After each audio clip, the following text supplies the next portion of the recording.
Hello and welcome back everybody to a brand new episode of Culz Book Reviews.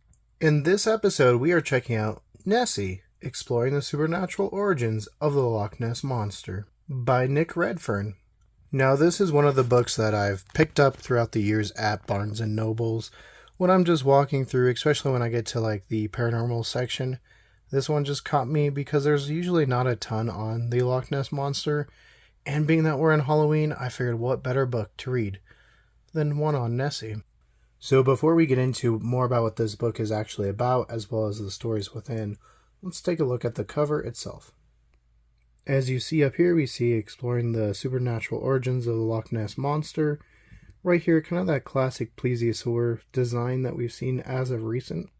We see, obviously, the title, Nessie, and then the author's name, Nick Redfern, as well as author of the Chupacabra Road Trip, which is something we'll talk about in a second. On the side again, you just see the picture and the loch itself continuing on the side, as well as Nessie again, exploring the supernatural origins again, and just Redfern. And then if we flip it over to the back, that's when it obviously tells you a bit about the book, as well as it gives you this ISBN. So this book clocks in at 222 pages. Though it does go a little bit longer if you include like the advertisements as well as the bibliography. Now, obviously, one of the advertisements is Nick Redfern's other book, Chupacabra Road Trip. One that I haven't read, but actually after reading this, I think I might pick up and read. And then, oh no. Bigfoot by Tom Burnett and Rob Riggs. Oh, it's been a while since I read that one. All joking aside, yeah, when I saw that advertisement for that one, I was like, what am I in for?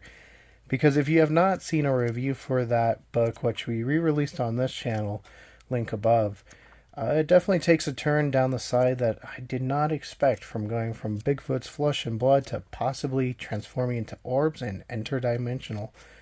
So throughout this book, I was definitely like, alright, when is it going to happen? When is Loch Ness Monster going to turn into an orb and go interdimensional?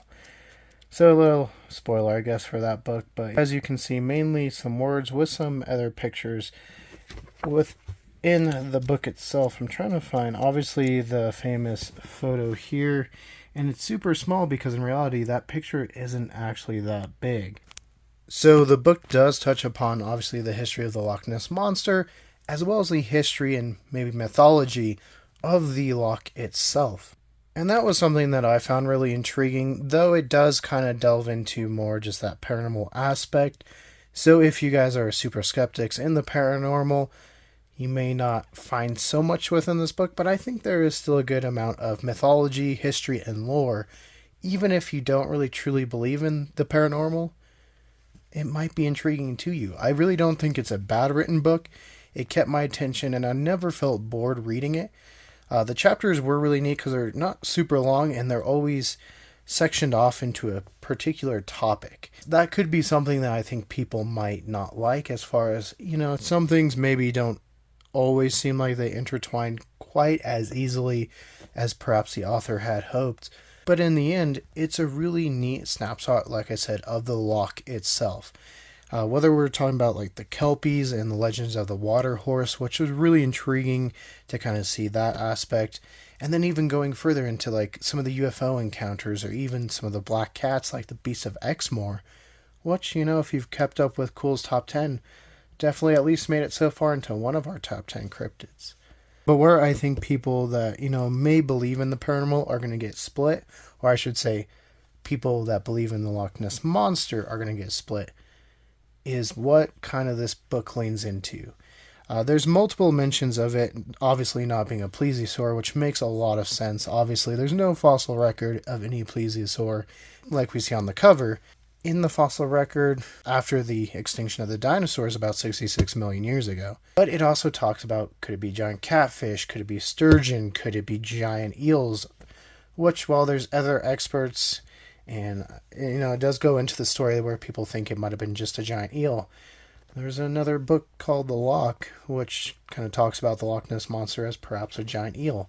So maybe that's a dig at that book, or maybe that's just acknowledging a piece of pop culture. But like I said, this book kind of leans more into that the Loch Ness Monster is more paranormal, supernatural, more like the Kelpies of mythology where it can shapeshift and do this and that. I don't know. I think it's kind of like for me when I read that Bigfoot one, like I mentioned earlier. I'm not on that side. I'm sorry. If it's a real animal, I do think it would probably be flesh and blood, but I'm always open to being wrong. Just to me, it almost kind of seems like a good explanation why there's so many weird things going on. Oh, it's all the same thing. It's just shape-shifting. Versus maybe it's a paranormal area, right? And just lots of paranormal things happen there. It's not just one thing. Or if you're a super skeptic, it's just loose end stories that people are trying to connect, right? So I guess that's all the different angles. Either you're going to believe in it and believe that the Nessies are, shape-shifting creatures that have all these paranormal powers. It kind of goes into a similar thing like that Bigfoot book went into, where, Nessies can affect, cameras and this and that. Which, if you're going to be on the skeptical side, I think people might just say that's a good, explanation for why we never catch really good evidence, right? Well, it was the Nessie. But if you are a believer, you could be like, well, yeah, we obviously didn't catch it. Like I said, I think it's a very divisive book anyway, because it's about the Loch Ness Monster. But then kind of where it went, I think, is also divisive as far as just like the Bigfoot world, either you're flesh and blood or you're supernatural, right?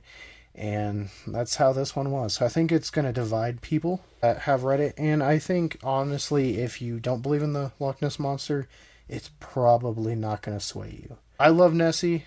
Spoiler, Nessie does make my top 10 cryptid list. I know that one's not out yet. But at the same time, there's not a lot of proof that Nessie's out there. Or maybe just the idea of what we think of Nessie, obviously in that Loch Ness plesiosaur form that we always see. Obviously, I don't think that one's out there. Could it be something else, flesh and blood?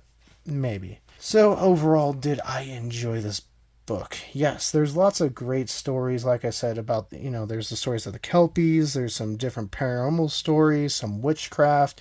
Aleister Crowley gets talked about. Obviously we know he bought the house there and became the wickedest man, right? Or at least that's what some people wrote of him. He was the wickedest man in the world. It has influenced or become infamous, right? For so many different, tall tales or legends. And you see that within here. Lots of Aleister Crowley, a lot of people influenced by Aleister Crowley. You see, different UFO sightings, which is really cool. It does debunk different things, including that surgeon's photograph, as well as maybe some other photographs, even going as far as saying perhaps one photo is just a Labrador that was superimposed, but at the same time, is that a head on the right side of that photograph? I enjoyed the book, and he even mentioned Darren Naish, which was somebody I didn't expect, I guess, going into reading this book. I know he did, hunting monsters and stuff, but I didn't really see him as somebody that would be cited in a Nessie book like this. But this was a very different Nessie book. And so I guess that's where I enjoyed it.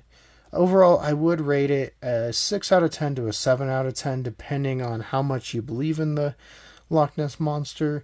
But I don't think it's ever a boring read, and there's lots of good stories. They're short, but they're not repetitive, which is nice. Going back to some of the UFO ones we've talked about, UFO sightings get so repetitive.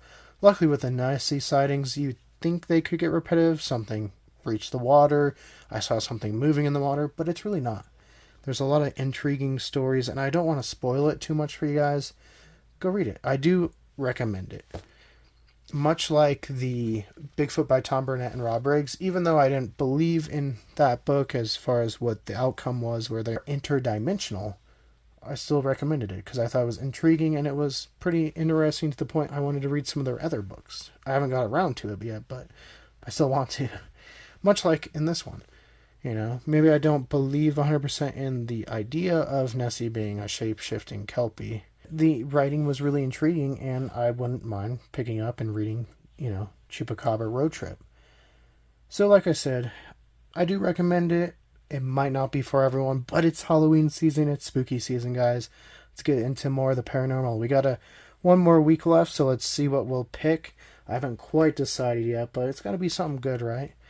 Until next time, though, if you want to see more Culz Book Reviews, click that link to your left. If you want to see more about what we're doing here at Culz Paranormal, click that link to your right. And don't forget to hit that like and give us a subscribe. And let us know, have you read this book? And do you think Nessie is a shape-shifting being?